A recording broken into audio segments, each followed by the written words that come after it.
लोग घर में स्वर्गीय माता पिता की फोटो लगाते हैं, वह कान खोल कर सुन ले। दोस्तों, आज हम एक ऐसे विषय पर बात करने जा रहे हैं जिसे बहुत सारे लोग हल्के में ले लेते हैं, लेकिन वास्तव में यह हमारे पूरे जीवन की ऊर्जा, हमारे सुख दुख और यहां तक कि हमारी अगली पीढ़ियों तक को प्रभावित करता है। और वह है घर में स्वर्गीय माता पिता या स्वर्गीय लोगों की तस्वीर लगाना, सही या गलत। दोस्तों, आप सभी ने कई लोगों के घरों में आपने देखा होगा कि जब भी हमारे माता पिता या परिवार का कोई सदस्य इस संसार से विदा हो जाता है तो उनकी तस्वीरें हम बड़े आदर के साथ अपने घर की दीवारों पर सजा देते हैं। कोई ड्राइंग रूम में लगा देता है, कोई पूजा घर में, कोई अपने कमरे में। कहीं माला छड़ी होती है, कहीं फूल रखे जाते हैं, कहीं अगरबत्ती जलाई जाती है।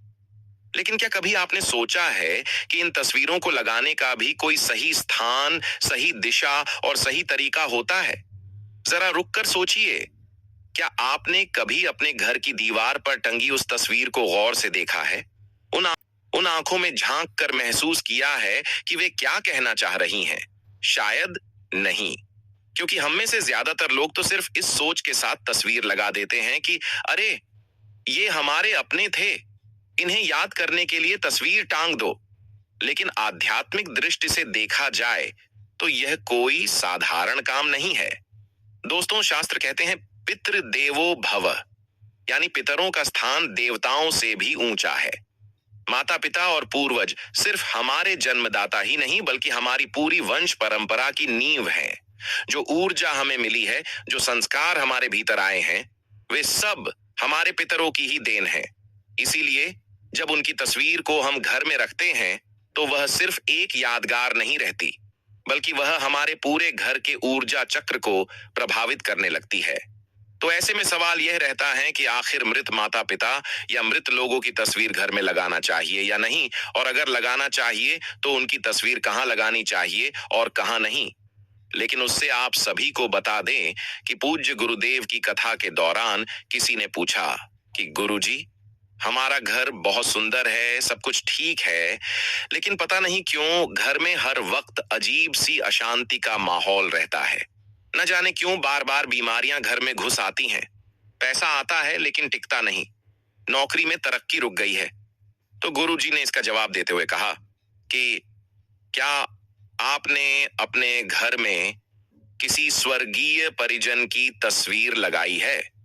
तो उस व्यक्ति ने कहा, हाँ गुरुजी, हमारे ड्राइंग रूम में ही हमारे पिताजी और माताजी की तस्वीरें लगी हुई हैं, हम रोज उन्हें फूल चढ़ाते हैं। तो गुरुजी ने इस पर कहा कि आपकी गलती यहीं से शुरू हो जाती है। अब दोस्तों, आप सोच रहे होंगे कि हमारे मृत माता पिता की तस्वीरें लगाना गलती कैसे हो सकती है? तो दोस्तों, जब किसी आत्मा का देहांत होता है तो वह पितृलोक की यात्रा पर जाती है, परंतु हमारी भावनाएं, हमारी यादें और हमारा मोह उन्हें बार बार खींचकर इस लोक में बुलाता है। और अगर हमने घर के गलत स्थान पर उनकी तस्वीर लगा दी तो वह ऊर्जा हमारे घर की सकारात्मक लहरों को रोकने लगती है। यही कारण है कि घर में बेचैनी, रोग और मानसिक तनाव बढ़ता है। तो सबसे पहले तो हम यह जान लेते हैं कि आखिर क्या मृत माता पिता या मृत लोगों की तस्वीर घर पर लगाना सही है या गलत? तो दोस्तों, सबसे बड़ा सवाल यही है कि क्या मृत माता पिता या स्वर्गीय परिजनों की तस्वीर घर में लगानी चाहिए या नहीं? तो इसका सीधा जवाब है हाँ, तस्वीर लगाई जा सकती है, क्योंकि यह हमारे प्रेम और श्रद्धा का प्रतीक है। तो आप बिना किसी संकोच के अपने मृत माता पिता की तस्वीर घर पर लगा सकते हैं। लेकिन तस्वीर लगाने मात्र से आपके पितृ आपसे प्रसन्न नहीं होंगे। इसीलिए आगे हम जानेंगे कि तस्वीर घर में किन स्थानों पर लगानी चाहिए और किन स्थानों पर नहीं लगानी चाहिए, और साथ ही तस्वीर लगाने की सही दिशा क्या है और क्या प्रतिदिन हमें अपने पितरों की पूजा करनी चाहिए। इन सभी के बारे में जानेंगे। तो दोस्तों, सबसे पहले जान लेते हैं कि मृत लोगों की तस्वीर घर में किस दिशा में होनी चाहिए। देखिए दोस्तों, वास्तुशास्त्र और धर्म ग्रंथ दोनों ही हमें बताते हैं कि पितरों की तस्वीर को हमेशा सही दिशा और सही स्थान पर लगाना चाहिए। लेकिन कुछ लोग जानकारी के अभाव में गलतियां कर बैठते और यही से घर में परेशानियां आना शुरू हो जाती है। तो ध्यान रखें कि पितरों की तस्वीर जब भी घर में लगाएं या पहले से ही लगी हैं, तो उनका मुख हमेशा ही दक्षिण दिशा में करके लगाए, क्योंकि दक्षिण दिशा को यम दिशा कहा गया है। यही वह दिशा है जहां से आत्मा पितृलोक की ओर जाती है। जब आप पितरों की तस्वीर को दक्षिण दिशा में रखते हैं, तो वहां आत्मा को सम्मान भी मिलता है और उनकी ऊर्जा भी सही ढंग से प्रवाहित होती है। इससे घर में शांति बनी रहती है और पितरों का आशीर्वाद भी प्राप्त होता है। लेकिन समस्या यह है कि बहुत से लोग तस्वीरें कहीं भी टांग देते हैं, पूजा घर में, बेडरूम में, रसोई के पास, यहां तक कि बच्चों के कमरे में भी, और फिर अनजाने में घर की ऊर्जा को असंतुलित कर देते हैं। अब आप सोचिए, अगर कोई व्यक्ति घर के पूजा घर में पितरों की तस्वीर लगा देता है, तो इसका क्या असर होगा? पूजा घर देवताओं का स्थान है। देवताओं और पितरों की ऊर्जा अलग अलग होती है। जब दोनों को एक साथ रखते हैं, तो ऊर्जा का टकराव होने लगता है। देवताओं की पूजा में जो दिव्यता और सात्विकता होनी चाहिए, वह बाधित हो जाती है। इसीलिए शास्त्रों में साफ कहा गया है कि पितरों की तस्वीरें कभी भी मंदिर या पूजा घर में न लगाएं। इसी के साथ जब भी आप अपने पितरों की तस्वीर लगाएं, तो ध्यान रहे कि पितरों की तस्वीर कभी भी बहुत बड़ी नहीं होनी चाहिए और न ही उसमें सजावट का दिखावा होना चाहिए। सरल, सौम्य और गंभीर भाव वाली तस्वीर होनी चाहिए, क्योंकि तस्वीर सिर्फ फोटो नहीं है, बल्कि वह पितरों की आत्मा से जुड़ने का माध्यम बन जाती है। दोस्तों, आपने देखा होगा कि कई बार जब हम अपने पितरों की तस्वीरों को देखते हैं, तो हमें लगता है जैसे वह हमें देख रहे हों। इसीलिए अगर आपके घर में भी पितरों की तस्वीरें लगी हैं, तो जरा ठहर कर देखिए कि वे किस दिशा में हैं। क्या वह सही दिशा में हैं या नहीं, और साथ ही किस स्थान पर हैं, इसे भी जानना बेहद जरूरी है। क्योंकि कई बार पितरों की तस्वीर का घर में गलत स्थान पर होना भी पितरों को नाराज कर सकता है। क्योंकि मान लीजिए किसी घर में माता पिता का देहांत हुआ, बेटा या बेटी दुखी मन से उनकी तस्वीर घर के मंदिर में टांग देता है, यह सोचकर कि अब तो आप देवता बन गए हैं, इसलिए मंदिर में रहना ही आपके लिए उचित है। तो ऐसा आपका भाव हो सकता है।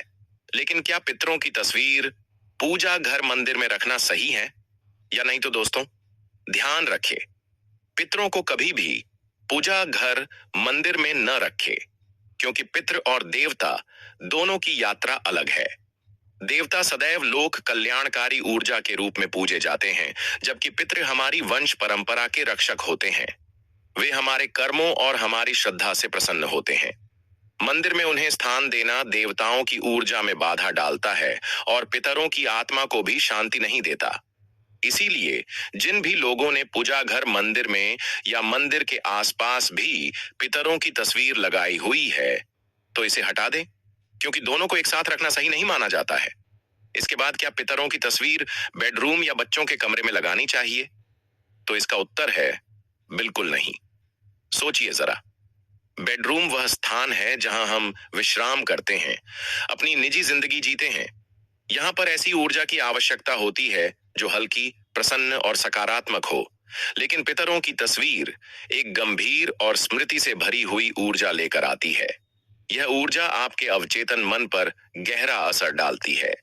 अक्सर ऐसे घरों में लोग बेचैन रहते हैं, नींद पूरी नहीं होती और बार बार अनजाने सपने आते रहते हैं। इसी के साथ बच्चों के कमरे में तो यह और भी गलत है। बच्चों का मन अत्यंत कोमल होता है। वे खेल, पढ़ाई और कल्पनाओं में डूबे रहते हैं। अगर उनके कमरे में पितरों की तस्वीर हो, तो उनकी मानसिक ऊर्जा पर भारी बोझ आ जाता है। इससे उनका विकास रुक सकता है और वे बिना कारण डर या घबराहट महसूस कर सकते हैं। तो अब सवाल यह उठता है कि आखिर पितरों की तस्वीर कहां और किस तरह लगानी चाहिए? तो दोस्तों, पितरों की तस्वीरें हमेशा घर के बैठक कक्ष या हॉल में लगानी चाहिए, वह भी दक्षिण दिशा की दीवार पर। दक्षिण दिशा इसलिए क्योंकि यह यम की दिशा है, पितृलोक की दिशा है। वहां तस्वीर लगाने से ऊर्जा प्रवाहित होकर पितरों तक पहुंचती है।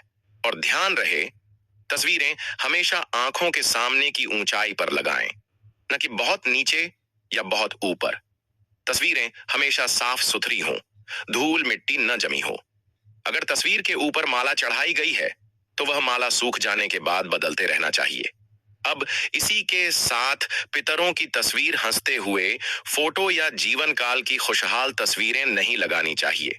हमेशा ऐसी तस्वीर लगानी चाहिए जिसमें वह गंभीर और शांत भाव में हो, क्योंकि यह स्मृति का स्थान है, आनंद उत्सव का नहीं। अब दोस्तों, कई घरों में पितरों की तस्वीरें ठीक तरह से न रख पाने के कारण वहां हमेशा झगड़े, विवाद और अनजानी बीमारियां बनी रहती हैं। लोग कहते हैं कि नजर लग गई है या किसी ने टोना कर दिया है, लेकिन इसका असल कारण कुछ और ही होता है जिसे हम समझ ही नहीं पाते। अब जरा सोचिए कि आप रोज अपने माता पिता से मिलने के लिए जाते हैं और उन्हें गलत जगह बैठा देते हैं, कभी रसोई में, कभी पूजा घर में, कभी शयन कक्ष में। क्या यह उचित है? नहीं। ठीक उसी तरह जब आप पितरों की तस्वीर को गलत दिशा में रखते हैं तो उनकी आत्मा भी असहज हो जाती है और उनकी आत्मा को शांति नहीं मिल पाती है। इसी कारण से घर में परेशानियां बढ़ने लगती हैं। दोस्तों, पितरों का सम्मान करने का असली तरीका यही है कि उनकी तस्वीर सही दिशा और सही भाव से लगाई जाए। करते हैं और सोचते हैं कि हमने तो तस्वीर लगा दी, अब हमारा काम पूरा हो गया। लेकिन दोस्तों, केवल तस्वीर लगाने से काम पूरा नहीं होता। पितरों की तस्वीर हमारे घर की स्मृति और आशीर्वाद का केंद्र होती है। अगर उसका ध्यान न रखा जाए तो नकारात्मक ऊर्जा घर में फैल सकती है। इसीलिए सबसे पहले तो ध्यान रखें कि यदि पितरों की तस्वीर पर धूल नहीं जमनी चाहिए। कई लोग सालों साल तक पितरों की तस्वीरें टांग देते हैं और उनकी तरफ ध्यान ही नहीं देते है। तस्वीर पर धूल जम जाती है, मकड़ी के जाले बन जाते हैं और कभी कभी तस्वीर का कांच भी धुंधला पड़ जाता है। तो क्या यही पितरों का सम्मान है? तो इसका जवाब है नहीं, क्योंकि यह तो ऐसा हुआ जैसे आपने अपने पितरों को अंधेरे कमरे में बंद कर दिया हो। इसीलिए याद रखिए, सप्ताह में कम से कम एक बार तस्वीर को साफ करना जरूरी है। कांच और फ्रेम को पोंछें और अगर माला चढ़ाई है तो सूखने के बाद नई माला बदलें। जब तस्वीरें साफ सुथरी और चमकदार होंगी तभी उनमें से सकारात्मक ऊर्जा निकलेगी। इसी के साथ कई लोगों का सवाल रहता है कि क्या पितरों की पूजा प्रतिदिन करना चाहिए या नहीं। तो इसका जवाब है, यदि आपके पास समय है तो आप प्रतिदिन केवल पितरों के सामने लंबी बाती का दीपक या मात्र अगरबत्ती लगाकर के उनसे प्रार्थना कर लीजिए कि हे पितृदेवता, आप जहां कहीं भी हों, प्रसन्न रहें और हम पर कृपा करें। अगर प्रतिदिन पूजा नहीं कर सकते हैं तो मात्र अमावस्या पर आप उन्हें माला या धूप दीप लगा करके उनका आशीर्वाद प्राप्त कर सकते हैं। इसी के साथ घर में मृत लोगों की तस्वीरें कितनी संख्या में रखना चाहिए? तो दोस्तों, कई घरों में ऐसा देखा गया है कि पूरी दीवार पर पितरों की तस्वीरें लगी होती हैं। दादा, परदादा, ताऊ, चाचा, सभी की। लेकिन दोस्तों, यह तरीका सही नहीं है। इतनी सारी तस्वीरें एक साथ लगाने से घर का वातावरण बिगड़ने लगता है। हर तस्वीर एक ऊर्जा लाती है और जब बहुत सारी ऊर्जाएं एक जगह इकट्ठी हो जाती हैं तो घर में नकारात्मकता का असर बढ़ने लगता है। इसलिए जरूरी है कि तस्वीरें सीमित हों, केवल माता पिता या दादा दादी तक। इससे ऊर्जा संतुलित रहती है और घर का वातावरण भी हल्का बना रहता है। इसी के साथ एक और बात जो अक्सर लोग नजरअंदाज कर देते हैं, टूटी या धुंधली तस्वीरें। अगर तस्वीर का कांच टूट जाए, फ्रेम खराब हो जाए या फोटो धुंधली हो जाए तो उसे तुरंत बदल देना चाहिए, क्योंकि टूटी हुई तस्वीर अशुभ मानी जाती है। यह पितरों की आत्मा को भी बेचैन कर देती है और घर में कलह, अशांति और आर्थिक रुकावटें लाती है। अब दोस्तों, अंत में ध्यान रखें कि यह तस्वीर केवल एक कागज का टुकड़ा नहीं होती। उसमें हमारे पितरों की यादें, उनकी ऊर्जा और उनके आशीर्वाद छिपे होते हैं। जब हम श्रद्धा से उनकी तस्वीर को देखते हैं तो यह हमें एहसास दिलाती है कि हम अकेले नहीं हैं। हमारे पूर्वज जिनके बलिदानों से आज हमारा जीवन संभव हुआ है, वे कहीं ना कहीं हमारे साथ हैं। लेकिन अगर हम सिर्फ दिखावे के लिए तस्वीर लगाते हैं और उसमें श्रद्धा का भाव नहीं रखते तो उसका कोई लाभ नहीं होता। याद रखिए, तस्वीर तभी शुभ होती है जब उसमें प्रेम और आदर का भाव हो। इसीलिए दोस्तों, रोज सुबह जब आप अपने पितरों की तस्वीर को देखें तो मुस्कुराकर उन्हें प्रणाम करें। उनसे कहें, आपने हमें जन्म दिया, संस्कार दिए, इस घर की नींव रखी। हम आपके आभारी हैं। हमें आशीर्वाद दीजिए कि हम सही रास्ते पर चल सकें। यह शब्द केवल शब्द नहीं होते। यह आपके मन से निकली तरंगें होती हैं जो ब्रह्मांड तक पहुंचती हैं और आपके पितर आपके जीवन में सुख शांति भर देते हैं। और अगर पितर प्रसन्न हो तो घर में सब कुछ मंगलमय होता है। संतान की उन्नति होती है, परिवार में प्रेम बना रहता है, व्यापार और नौकरी में तरक्की मिलती है, घर में स्वास्थ्य और समृद्धि रहती है। लेकिन अगर तस्वीरें गलत दिशा में हों, गंदी हों या श्रद्धा का भाव न हो तो पितर अप्रसन्न हो जाते हैं और घर में पितृदोष जैसी स्थितियां उत्पन्न हो जाती हैं। इसीलिए पितरों की तस्वीरें हमेशा दक्षिण दिशा में लगाई। उन्हें साफ सुथरा रखें, टूटी फूटी तस्वीरों से बचें, सीमित तस्वीरें ही लगाएं और सबसे महत्वपूर्ण, तस्वीरों को देखकर श्रद्धा और प्रेम से उन्हें याद करें। याद रखिए, पितरों की प्रसन्नता ही आपके जीवन की सबसे बड़ी पूंजी है। अगर पितर खुश हैं तो कोई शक्ति आपको रोक नहीं सकती।